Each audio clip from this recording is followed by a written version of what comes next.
The USS Gerald R. Ford, America's newest and most advanced supercarrier, is steaming at 30 knots with its strike group when sonar operators detect the impossible: 100 torpedoes, inbound from multiple directions. The carrier's Combat Information Center erupts into controlled chaos. Alarms sound across the fleet. Can the world's most lethal combat platform survive? The attack unfolds with terrifying precision. Intelligence would have to quickly piece together the threat.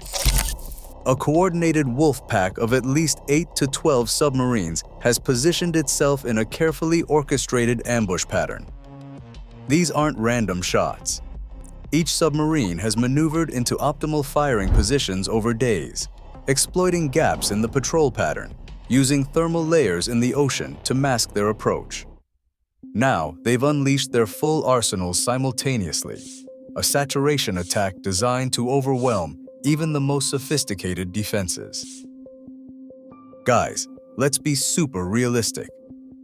The torpedoes won't come in one direction.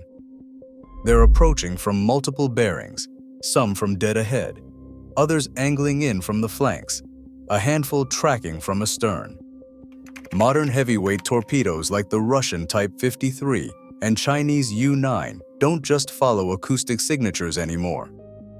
They use wake-homing technology, tracking the bubble trail left by massive ships like carriers, making them nearly impossible to decoy with traditional countermeasures. Each torpedo carries a 650-pound warhead capable of tearing a 40-foot hole in a ship's hull. At speeds exceeding 65 miles per hour and ranges over 30 miles, they're essentially underwater cruise missiles, and 100 of them are closing fast. But before seeing what would happen, let me tell you why it could and will happen.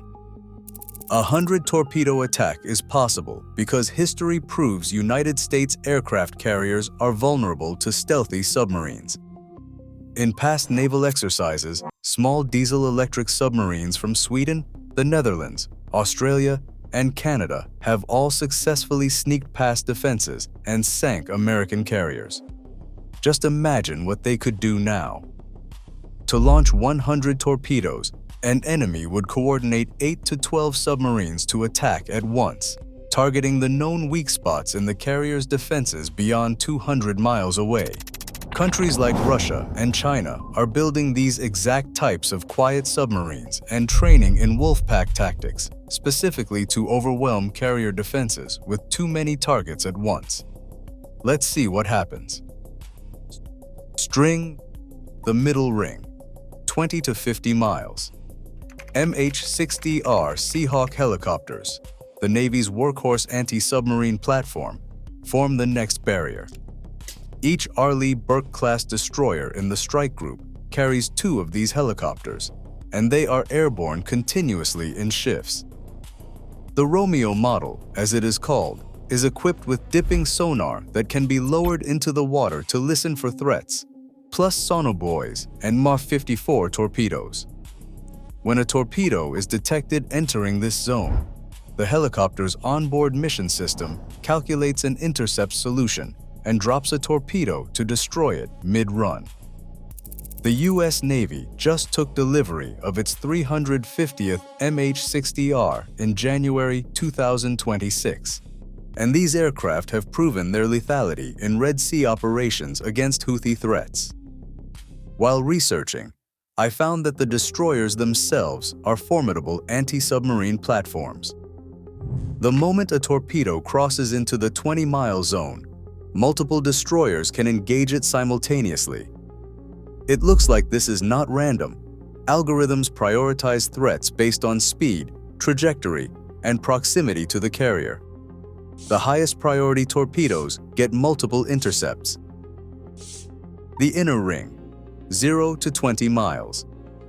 Any torpedo that survives the outer and middle rings now faces the carrier's own defenses, and this is where the newest technology comes into play. The ANSLQ-25 Nixie system, a towed acoustic decoy, streams out behind the carrier, generating signals that mimic the carrier's acoustic signature at 2 to 3 times the strength.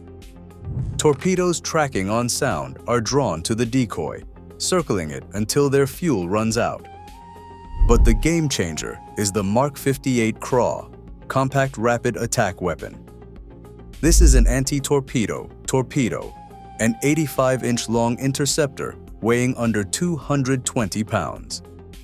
The Navy is rolling this out fleet-wide through 2030, and it is already being tested on Ford and Nimitz-class carriers.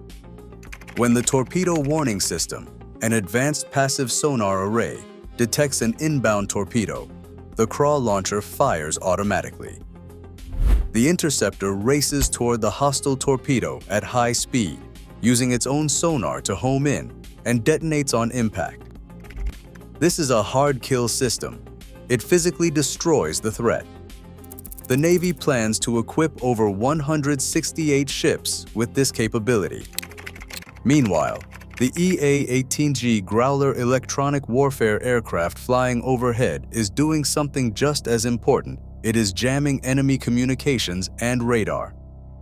If those submarines are trying to coordinate their attack, share targeting data, or communicate with each other, the Growlers and ALQ-249 next-generation jammer is flooding the electromagnetic spectrum with interference. In January 2026, Growlers successfully blinded Venezuelan air defense systems during Operation Absolute Resolve, proving the effectiveness of this technology.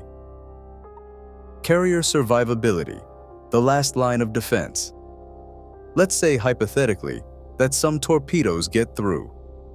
The Gerald R. Ford displaces 100,000 tons and has extensive compartmentalization, hundreds of watertight bulkheads designed to limit flooding. A single torpedo hit, even a direct strike, wouldn't sink the carrier. During World War II, carriers like the USS Yorktown survived multiple torpedo hits and remained operational for hours. Modern carriers have improved damage control systems, automated dewatering pumps, CO2 fire suppression, redundant power systems.